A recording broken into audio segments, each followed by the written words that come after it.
His Excellency Benigno S. Aquino III.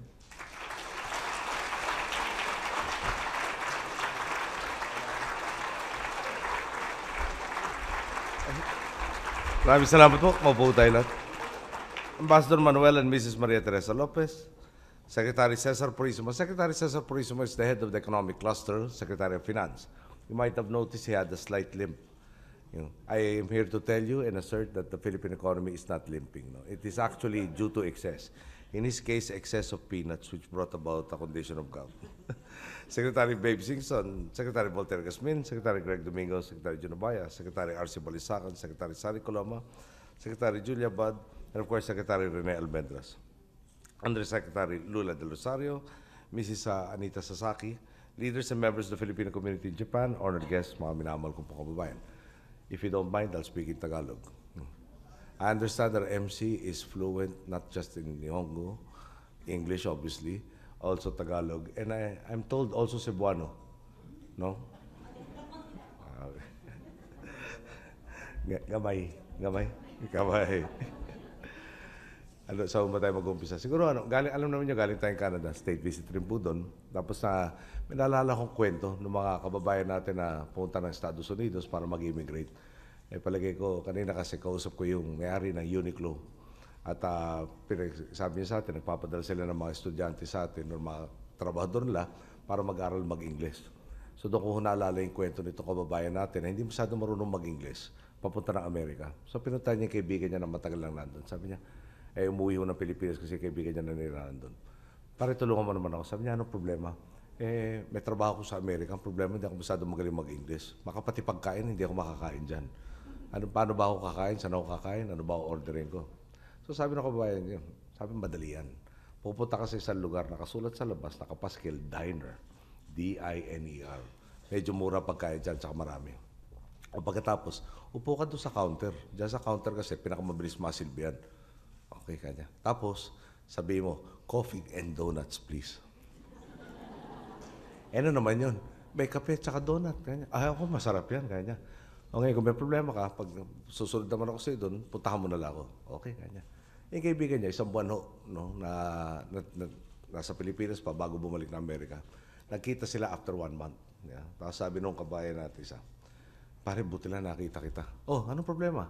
Isang buwan na ako kumakain ng coffee at donut sa almusal, tanghalian at saka hapunan. Medyo purgang-purga na ako dyan sa coffee and donuts. Tulungan mo naman ako maiba. So sabi ng kaibigan natin, sabi niya, hindi problema yan. Bukas, orderin mo naman, ham and eggs, please. Yan. So tinanong naman niya, ano naman yan? Baidahan mo na tsaka itlog. Naku, sarap yan. So nung gabi, habang nananaginip siya, ngumunguya rin siya. Dahil kinabukasan, ham and eggs. Ham and eggs. Nguya siya, nguya. Punta siya ngayon doon sa diner na paborito niya. At tinanong nung nagsisilbi sa kanya, ano bang, what can I get you? Sagot niya, ham and eggs, please. So, yung ngiti, syempre. Ito na, no? Tapos na yung coffee and donuts. So, tinanong siya, okay, how would you like your eggs? Sagot niya ngayon, pardon? Yeah.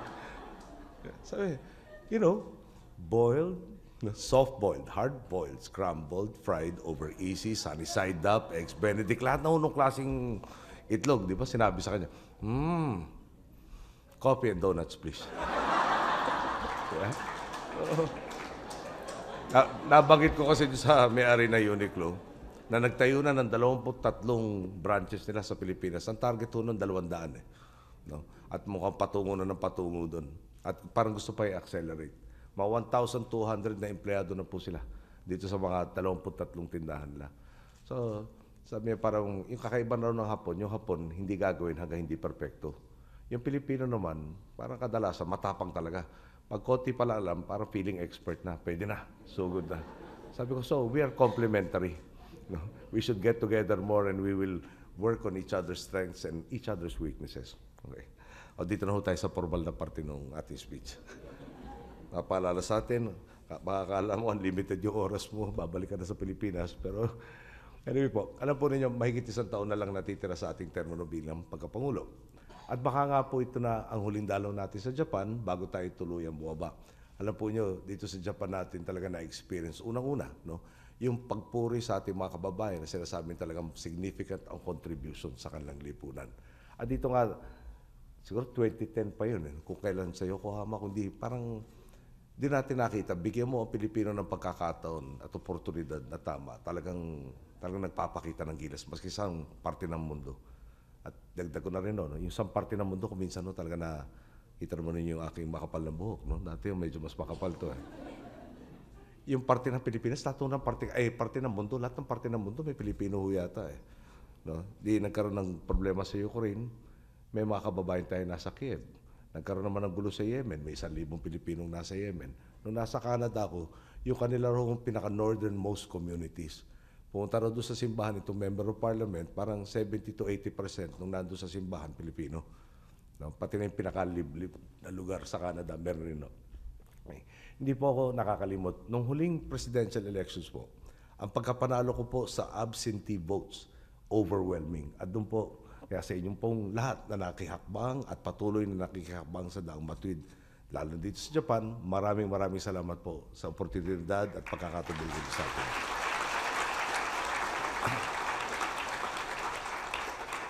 Kaya nga po, ang nagpunla ng pagbabago. Kayo nagdidilig nito at talaga naman pong tiwala ako na kayo pa rin ang magpapatuloy ng transformasyong tinatamasa natin ngayon. Mixed emotions din po ako kapag umaharap nga sa ating mga Filipino community. Sa isang banda, masaya akong makita ang tagumpay na tinatamasa ng mga kababayan natin sa iba't ibang larangan. Sa kabilang banda naman, siyempre, nalulungkot din ako dahil nahanap nila ang asenso hindi sa sarili nating tahanan, kundi sa ibayong dagat. Mabuti nga po, nitong mga nakarang taon, ang balita sa atin, at kailan lang ho nasabi sa atin to, lumiliit ang bilang ng mga overseas Filipinos. Noong pong 2011, nasa mahigit 10 milyon ang overseas Filipinos. Sa bilang ng DFA o Department of Foreign Affairs, nitong 2014, nasa 8.359 million na lang ang overseas Filipinos natin. Para sa akin po, magandang indicator ito na nakikita ng ating mga kababayan na gumaganda na ang buhay sa Pilipinas at talaga naman pong sulit ng umuwi. Paano po natin nagawa ito? Noong pong nagsimula tayo, ang panata natin, pagbabago. Alam naman natin na malaki talaga ang minana natin mga problema at hindi masusolusyonan ang lahat na ito sa loob ng 6 na taon. Pero ang tutok po natin, itong tinatawag nating exclusive growth. Sabi natin, hindi pwedeng aangat lang ang nasa itaas habang mapapag-iwanan ang nasa ibaba. Hindi pwedeng mag-abang lang ng ambon ang iba. Sabay-sabay tayong aangat, sabay-sabay tayong makikinabang sa lumalawak na oportunidad ng dapat. Kaya nga po, ang tutok natin, nasa mga sektor na edukasyon, kalusugan at mga programang mag-aangat sa mga kababayan natin mula sa kahirapan. Tsaka po, marami sa inyo ang nasa social media. Kaya sana naman po nababalitaan ninyo mga maganda nangyayari sa mga sektor na nabanggit natin. Sa edukasyon po, sarado na ang minana natin backlog sa classroom, upuan at textbook. Sa classroom po, 66,800 ang kakulungan niyan nang dumating tayo. Napunan na po o napunuan na po natin ang lahat ito 2013, bayad na po yung 66,800 na yan. Yung pong sa upuan, konti lang naman, 2.5 million na silya. Wala na rin po yun. At sa textbook, 61.7 million naman ang kulang. Yan po, nasara natin ang kakulangan taong na 2012 pa lang. Kukwento ko na rin po ang isang halimbawa. Alam po ninyo, di bababa sa 20 bagyo ang tumatama sa atin kada taon. At palagay ko, tulad ko, kayo rin ay magtataka. Pag upo natin sa pwesto, wala palang nagtuturo ng undergraduate course sa meteorology sa ating bansa. Yung kurso ng pagbasa ng panahon, kung ulan, kung gaano ito kalakas, at kung kailan ito at saan ito darating. Nagtalok po tayo agad ng pagbabago at ngayon po, 4 na state universities and colleges o tinatawag na SUCs na ang naunang naghain ng BS Meteorology sa antas ng kolehiyo. Nandumaing po ang mga universidad na ito na mawawalan sila ng pondo. Tayo naman po ay tumawag kaagad sa Department of Budget and Management at sabi ko po kay Secretary Butchabad, hindi pwedeng mawalan ng pondo ito. Paano tayo aangat kung wala tayong sariling talento sa pagbasa ng panahon na parati natin problema taon-taon. Kaya nga po, ngayon ay patuloy na nagsasanay ng mga bagong meteorologists ang ating mga state universities and colleges. Di po ba't yan naman talaga ang tama na ang gobyerno nakatutok talaga sa pangangailangan ng bansa? Isang halimbawa pa lang po yan sa sektor ng edukasyon. Kung isa-isayin po natin lahat ng pagbabago, baka po hindi na tayo makauwi at sabihin abandoning my post. Dadanan po natin ng mabilis. Sa PhilHealth po, ng haligi ng ating Universal Healthcare Agenda. Taong 2010, higit kumulang kalahati or 51% lang ng ating populasyon ang saklaw nito. Pagdating po ng unang 3 buwan ng 2015, umangat na yan sa 87%. Ngayon nga po, kung kabilang ka sa pinakamahirap na 20% ng populasyon, libre nang magpagamot sa mga pampublikong ospital. Noong araw po, itong PhilHealth nagagamit pang politika. Bibigyan ka ng PhilHealth card ang mga kababayan natin kapag malapit na eleksyon. Matapos sa eleksyon, biglang hindi na-check kung nabayaran ang premium or kung magpapatuloy pagbayad ng premium. Pinalitan na rin po natin ang kalakaran yan. Itong Pantawid Pamilya naman pong programa, kung saan binibigyan ng insentibong cash grant ang mga mahihirap para panatilihing nag-aaral ang kanilang mga anak. Pinalawak natin ang gusto mula 786,523 kabahayan. Pagdating natin, nasa 4.4 milyong kabahayan na rin po ang saklaw na rin na mga kabahayang nagpapatapos ng anak. Pati na hindi lang ho sa grade school, pati na sa high school. Nito nga pong Abril, nagtapos na sa high school ang unang batch ng ating mga benepisaryo na tinulungan sa pinalawak na high school program sa Pantawid Pamilya. 333,673 na kabataang Pilipino po yan.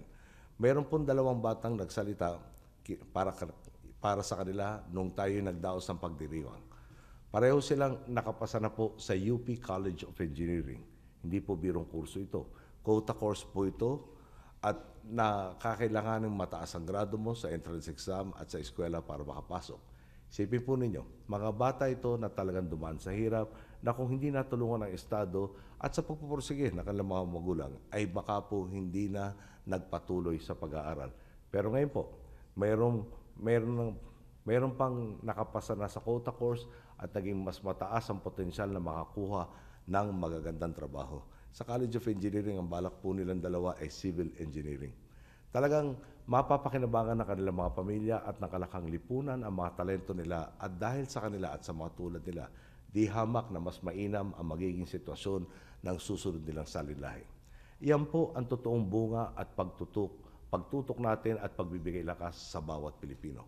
Kung oportunidad nga po ang pag-uusapan, talagang buwibida dyan ang TESDA. Sa pangunguna ni Secretary Joel Villanueva, isipin na lang po ninyo, mula nang maupo tayo sa pwesto, nakapagtala na sila ng mahigit 7.4 million graduates sa iba't ibang kurso sa technical and vocational education and training. Yan po pwedeng multiple courses ang pinasukan ng ating mga kababayan. Ang good news pa po, kung dati 28% lang ng graduates sa scholarship programs na ito ang nakakahanap ng trabaho, ngayon po ang average ay 70% na ang agad pang nakakahanap ng trabaho sa loob ng 6 na buwan. Baka po may nagtatanong, may bubuga ba ang mga graduate ng TESDA? Ang kwento po sa akin ni Secretary Joel Villanueva, may nag-training daw po sa TESDA para maging sertipikadong mekaniko. Nung tinatawanan siya ng mga klase niya, bakit nila ang ambisyon mo? Ngayon po, nagtatrabaho na siya sa Australia. At kung tatanungin niyo kung magkano ang sinasahod niya, isipin niyo na lang po ang sweldo ng Pangulo ng Pilipinas, tapos doblehin niyo. Yun ang sweldo niya. Sabi ko nga po, baka pagkatapos ng termino ko, mag-enroll na rin ako sa TESDA at sumama na rin ako sa Asenso. Ano po ang epekto ng mga programa ito? Ito pong mga tinutulungan natin umangat. Sila po ang titiyak na ang mga oportunidad na bubukas dahil sa lumalagong ekonomiya ay talagang masusulit. Kapag nagkatrabaho po sila, kapag nagamit nila ang kanilang kaalaman, ang makukuha nilang mga sahod ay papasok naman ulit sa mga merkado at talaga naman pong lalo pang paangatin ng ating ekonomiya. Ang mga negosyo naman, lalaki ang kita, palalawakin ang operasyon at magdudulot ng trabaho para sa iba pang mamamayan. Ito nga po ang tinatawag nating virtuous cycle. May mga paunang resulta na po ng ating pagsisikap. Nitong Enero, nasa 1.04 million ang nadagdag sa bilang ng mga Pilipino nagtatrabaho. Noong Oktubre 2014, naitala ang 6% unemployment rate sa bansa. Ito po ang pinakamababa sa loob ng 10 taon. Linawin ko lang din po, ang tinutukoy natin dito mga permanenteng trabaho, hindi yung tipong magkaroon ka lang ng pinagkakakitaan ng ilang linggo o ng ilang araw, kasali ka na sa bilang ng employed. Ibig sabihin po noon, kung noong araw nakita niyo yung oyster, may t-shirt oyster. Ibig sabihin po noon, pinagwali sa karsada ng 1 linggo, Dahil yun yung survey period, gumanda yung ating unemployment figure. Tapos yung survey period, wala na rin ho silang trabaho. Ngayon, hindi na pwede yun. Ang good news pa po, ayon naman sa pinakahuling survey ng SWS, ang self-rated hanggang nitong first quarter ngayong taon, nasa 13.5% na lang. Pinakamababa rin po ito sa nakaraang dekada. Ang totoo po, talagang dumadami na ang bilang ng mga nababakanting trabaho. Nung bata ako, at hindi naman ganun katagal yun nung bata ako, dahil ngayon medyo bata pa rin ako, ang mga signage na lagi natin nakikita nakapaskil, hindi ba? No vacancy. Ngayon po, napakarami ng for immediate hiring. Yung ibang kumpanya, kanya-kanya rin pakulo. Di po ba dati, katakot-takot na pakiusap ang gagawin mo para lang ma-interview? Ngayon may mga kumpanyang pag nagpa-interview ka, bibigyan ka pa ng almusal sa mga fast foods na sikat. Kapag na-hire ka naman, pumasa ka sa interview, sagot na rin nila ang blowout mo sa iyong pamilya dahil na-hire ka. Gugulat nga ako dahil nung araw, ako po yung nag-blowout sa pamilya ko para hindi po ko muna yung sweldo ko ng 3 buwan. At pinakiusapan ko silang hinay-hinay lang yung order nila. Kita po ninyo, ang pinoproblema na natin ngayon, hindi na yung walang makuhang trabaho ang mga kababayan natin, kundi kung paano sila sasanayin para makapasok sa maraming trabaho nagbubukasan. Kaya ho ba, naisip ninyong, naisip ninyo ba nga abot tayo sa puntong ito? Iyan nga po ang ilan sa mga resulta ng lumalagong ekonomiya. Isipin po ninyo, dahil sa maayos na paggastos sa tapat na pamumuno, ang dating sick man of Asia ay tinuturing ng darling of Asia ngayon. At nasa investment grade status na po tayo. Nagtala tayo ng 6.3% average GDP growth kada taon mula 2010 hanggang 2014. At syempre in 2015, inaasahan natin palalaking pa yan. Ito po ang pinakamabilis na paglago ng ating ekonomiya sa nakaraang 40 taon. Dagdag pa rito, nakamitan natin ang all-time high na foreign direct investments na kahalaga ng $6.2 billion nitong 2014. Ang sabi pa ng Bloomberg, magiging world's second fastest growing economy ang Pilipinas ngayong taon. Painom lang ho sandali ng tubig.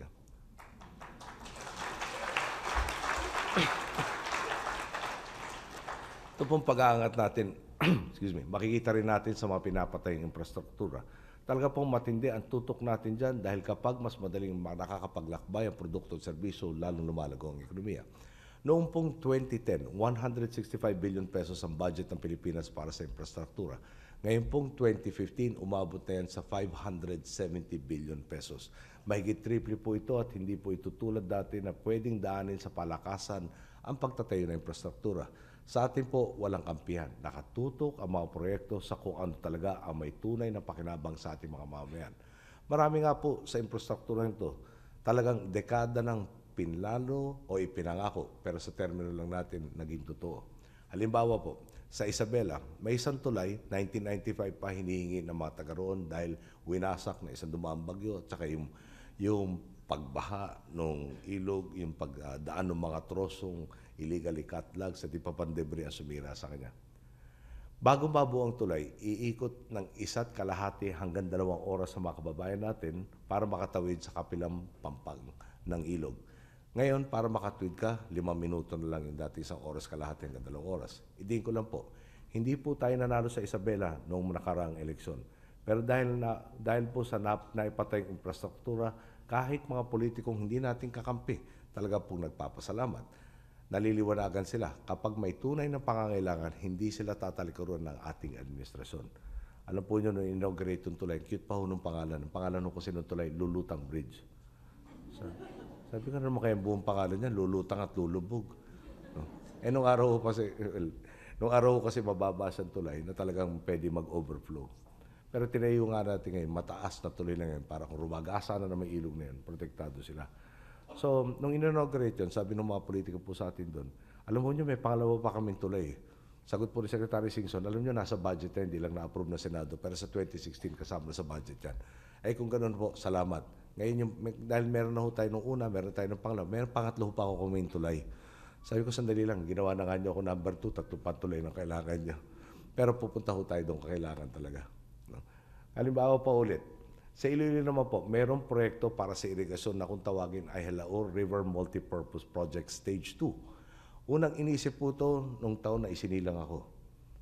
Sa atin na nga po nasimulan Iniisip nila noon, nung napanganak ako, ngayon na talaga matindi ng pag-iisip ko, ako na po nagsimula nitong proyektong ito. Alam naman po ninyo, mahal magpatayo ng infrastruktura at may hangganan naman po ang budget natin. Isa pong paraan para mapunuan ang budget pang infrastruktura ay tinatawag natin Public-Private Partnership Program. Dito po, magiging katuwang ng gobyerno mga pribadong kumpanya.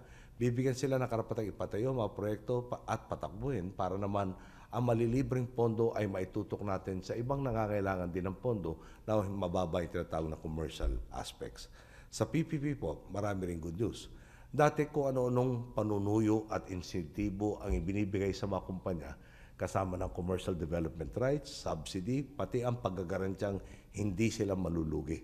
Para lang tumaya lang sila sa bansa. Ngayon, tayo na po ang sinusuyo. Nag-uunahan at talagang nagtatagisan po sila. At kung dati halos tayo ang sakit-sakit magbayad, ngayon tayo ang binabayaran ng prima para sa pribilehiyong itayo ang infrastrukturang kailangan natin. Halimbawa nga po, sa Mactan Cebu International Airport Passenger Terminal Building at NAIA Expressway Project Phase 2, umabot sa suma total na 25 bilyong piso ang prima o yung premium na nakuha ng gobyerno. Yun ang ibinayad sa atin para sa karapatan lang ipatayo yung infrastrukturang kailangan natin. Di po ba napakaganda ng sitwasyon ngayon? Mula nga po Disyembre 2011 hanggang nitong Mayo, nakapag-award at nakapaglagdanan ng siyam na PPP projects ang inyong pamahalaan at inaasahang madaragdagan pa ito ng isa ngayong buwan. Bukod dito, so mag-iisang po na po, meron pa pong nakapilang 15 proyekto na nasa proseso na ng procurement at rollout. Ikumpara nga po natin sa halos 5 taon natin sa tuwid na daan, nalampasan na natin ang pinagsamang 6 lamang na aprobadong solicited PPP projects mula sa nakaraang 3 administrasyon. Kapag na-roll out natin ang 15 proyektong nakapila, kabilang na siyam na na-award o nalagdaan, sa suma total, 24 na proyekto po yan, 4 na ulit na po. Ito mga proyektong natapos ng pinagsamang 3 administrasyon. Kung kumpara sa pinagsamang 3 administrasyong nauna sa atin. Iba na po talaga ngayon. Mas patas at maigting ang kompetisyon, mas handang tumay ang pribadong sektor at nababawasan natin ang pagkakataon para magbulsa ng pondo ang mga tiwali. Ang kaban ng bayan, diretso na sa pagpapagawa ng maayos na kalsada tulad ng mga strukturang talagang kapakipakinabang. Di po ba dati, nangunguna sa listahan ng pinakakorap na ahensya ng Department of Public Works and Highways. Ngayon, isa na ito sa tinahangaang tanggapan. Sa pamumuno ni Secretary Babe Singson, kasama po natin ngayon, ang kulturang umiiral na dito ay mabubod sa tinatawag nating 5 R's sa kanyang pamumuno. Right projects at the right cost at the right quality and right on time implemented by the right people. Ang resulta, ang savings po ng ahensya hanggang nitong Marso umabot na sa 39 billion pesos.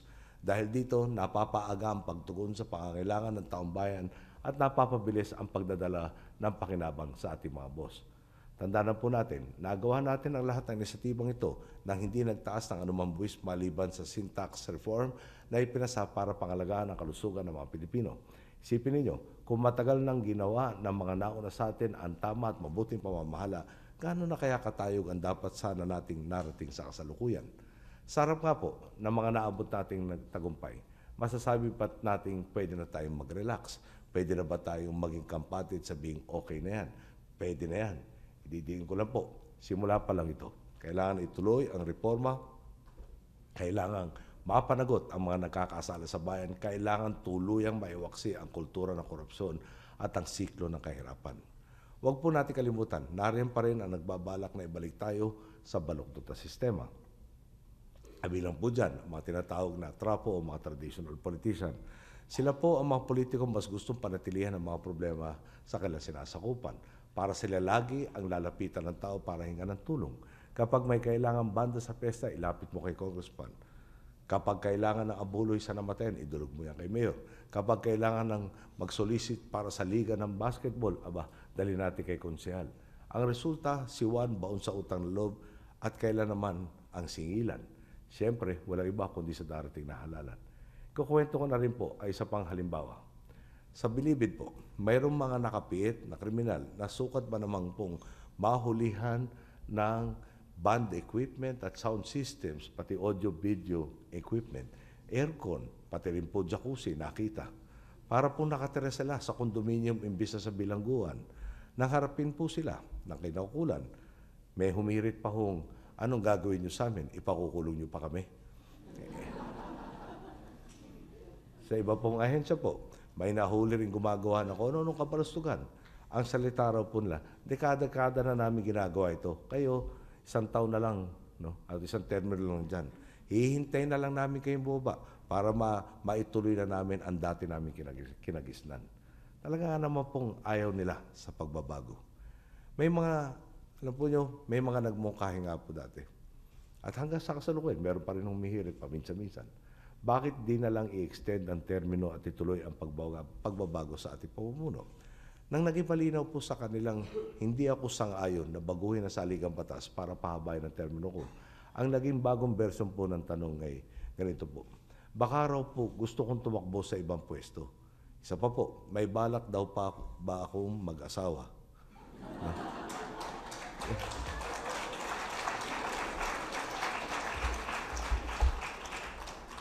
Paulit-ulit ang akong tanong yan. Sabi ko, ako matagal na ako nagbabalak. Pero inisip ko nga po kung ano ba talaga ang ipinapahiwatig ng mga tanong ito.